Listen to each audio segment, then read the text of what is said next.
Thank you, Joan. Great to be here. Good morning to you all.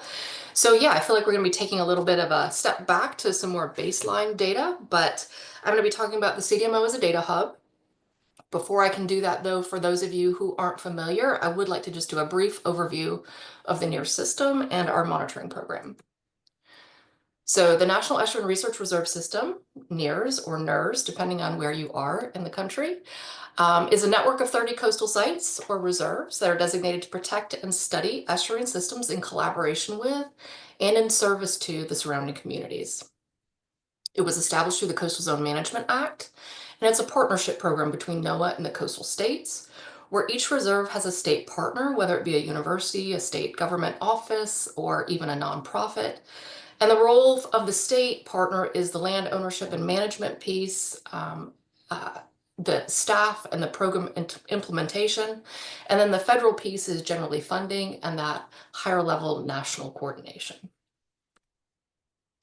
The System-Wide Monitoring Program, or SWMP, was established in 1995, and the entire point of SWMP is standardized monitoring across all of the reserves. So we're talking about standardized equipment, data collection protocols, training to collect the data, QAQC of the data, and data management. And when we talk about SWMP, the reserves are doing all sorts of wonderful research and monitoring on their own, addressing the important issues at their sites. But this is the core funded required data sets, kind of that baseline data of weather, water quality, and the nutrient pigment data set, which is, of course, part of water quality. So we're talking about an awful lot of data at this point, over 113 million data records, and those are 15-minute records for all parameters, not data points. So that number would be a good bit higher. For water quality, each reserve has at least 4 water quality stations using YSI EXO data sondes to collect temperature, specific conductivity, salinity, DO percent sat, DO concentration, pH, depth or level, depending on the site, and turbidity. And then each reserve also has at least one Campbell scientific-based weather station. They're collecting temperature, relative humidity, barometric pressure, wind speed and direction, total photosynthetically active radiation, and precipitation at a minimum. And then that smaller nutrient and pigment data set is just complementary to the water quality, where we're taking grab and diel samples at those water quality stations and looking at different forms of phosphorus and nitrogen and at least chlorophyll A. We also have some what we call ancillary data sets. We have a GIS data set with reserve boundaries and habitat maps and a vegetation monitoring data set as well. And those are not currently funded and required, but are pretty much implemented across the system. So SWMP was designed to identify short-term variability and long-term changes, but it has really become so much more and a truly powerful tool to assist in all of the great work that's being done around these systems. I love this graphic so much that I had to put it in the presentation. This was part of a very recently released publication just illustrating how SWMP and this long-term monitoring program not only ties these data sets together and supports, true research, but also training, education, and stewardship, managing these really important places that we're lucky enough to be a part of. So that brings me to the CDMO. We were also established in '95 in support of SWMP. Our state partner is the University of South Carolina, and specifically the Baruch Institute. And those are also the partner groups for the North Inlet Winyaw Bay NER, which is located in Georgetown, South Carolina. Our role is everything SWMP related. So the data collection protocols, the data acquisition, QAQC of the data, documentation and metadata in many different shapes and forms. We love our metadata. And then data and information dissemination and archival. So again, we're talking about those core required and funded data sets for the most part, and then we host those ancillary data sets as well. Some of our other responsibilities are listed here. I'm going to move through this quickly, but we also provide telemetry support for at least one water quality and weather station at each reserve. We have a data management committee that helps to oversee our efforts and helps us to make those important data management decisions. We host a meeting with them annually. And then one of the things that I think is most important is our annual technicians training workshop, where we teach everyone how to collect this data in the same way, and QAQC the data, and how to use it. So some really important pieces there that have been a part of this program. I'm going to gloss through these slides pretty quickly. They're just showing how we acquire the data. This is our near real-time data acquisition using GOES. And then this is kind of the raw file that are downloaded and the process that all of that goes through. The takeaways here really are that we have multiple stages of QAQC.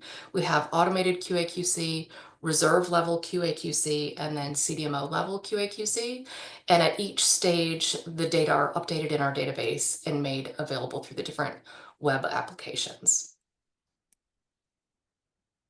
I just have a couple screen grabs of the website here because we're kind of limited on time, but I wanted to highlight our About Data menu and show the different options there.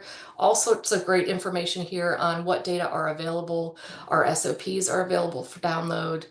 We have a download option for information on all of the SWMP stations in a Excel spreadsheet. And then I also wanted to highlight the Teach with Data link that redirects you to an actual NOAA OCM page, but there's all sorts of great lesson plans and teaching modules that are kind of supported through the database on the back end, and that we help to host on the back end as well. But it's an external link to that OCM site with all sorts of great resources for any teachers who might be out there. Then, of course, the Get Data menu, where you can just click on this map here, will take you to our various applications. The first one I'm going to talk about is the data graphing and export system.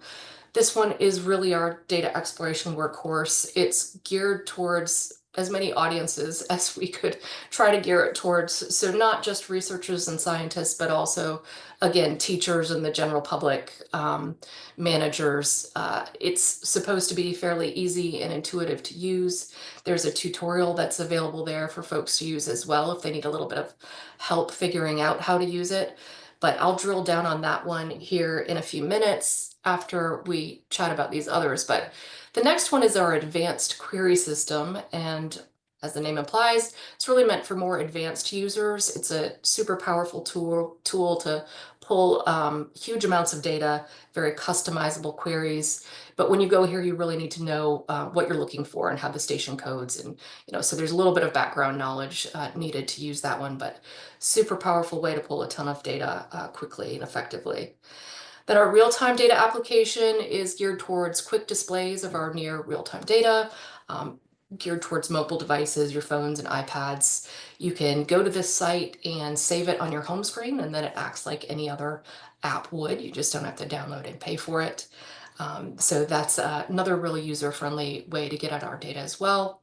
I mentioned the GIS and vegetation monitoring data sets, but down at the bottom we have our Swamp Rats widgets. These are not our creation, but we're hosting them. They're packaged R tools that use summarized SWMP data that's updated fairly regularly, I think on a quarterly basis. Those are really neat to play around with and really powerful as well. Then a quick coming soon, we're going to be incorporating CMEX station classifications for all of our stations. We're working on pulling in sediment elevation table data. We're working on a GitHub repository for SWMP related R code. And we've just purchased quite a few Nile water levels for the system. So we're going to be looking at working with some higher quality water level data in the future as well. So back to our data graphing and export system. Again, this is really geared towards everyone, and it's meant to be fairly intuitive and user-friendly. There's just this stepwise process of choosing your reserve, your station data. So you can scroll over the map, and each icon has a reserve and a pop-up, and you can select which reserve you're interested in. That takes you to the choose station option, where again you have an interactive map with icons. You can scroll over each station, zoom in and out, and then up at the top there's a table with all of the available stations as well. Important information like the active dates for each station, whether or not it's telemetered, that sort of thing. So once you select your station, if it is a near real-time station, you get your current conditions. Quick little graph you can play around with if you would like to. And then now you have this second tier of options to view the current conditions like we are now, or graph data, or download data. And then the final option is yearly files, which is not used very often, but is available. So if we wanted to graph that data in more detail, your station's automatically going to be populated here after you've selected it. Then you can use a drop down to pull from the available parameters, choose your date range, your units, your available. You can choose to graph a second parameter as well, either from the same station or reserve, or from another reserve entirely. You can scroll over the graph and see the individual data points, any QAQC flags associated with them. And then the slider bar on the bottom allows you to zoom in to any section of the data that you'd like to as well. So again, we try to make it as user-friendly as possible to explore this data.